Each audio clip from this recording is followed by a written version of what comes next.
জীবনের অর্থ কি?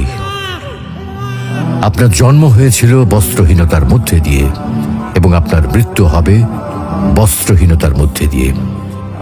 আপনি পৃথিবীতে এসেছিলেন অত্যন্ত দুর্বল হয়ে।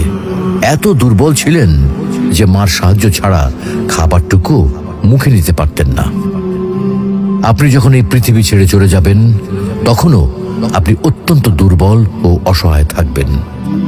তখন আপনার কাফনের কাপড়টুকু আপনি নিজে পরতে পারবেন না, আরেকজন আপনাকে তা পরিয়ে দেবে। যখন আপনি পৃথিবীতে এসেছিলেন তখন আপনার অর্থ সম্পদ কিছুই ছিল না। যখন আপনি এই পৃথিবী ছেড়ে চলে যাবেন তখনও আপনার অর্থ সম্পদ কিছুই থাকবে না। আপনাকে প্রথম গোসল যেমন অন্য কেউ দিয়েছিল, তেমনি আপনার শেষ গোসলও অন্য কেউ দেবে। আপনি যেমন পৃথিবীতে একা এসেছিলেন, ঠিক তেমনি ভাবে আপনাকে পৃথিবী থেকে একাই চলে যেতে হবে।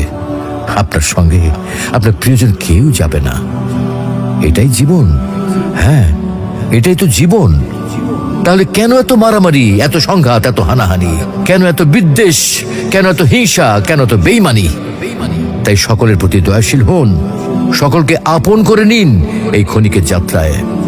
জীবন খুবই সংক্ষিপ্ত, সুতরাং জীবনকে মহৎ কাজে উৎসর্গ করুন।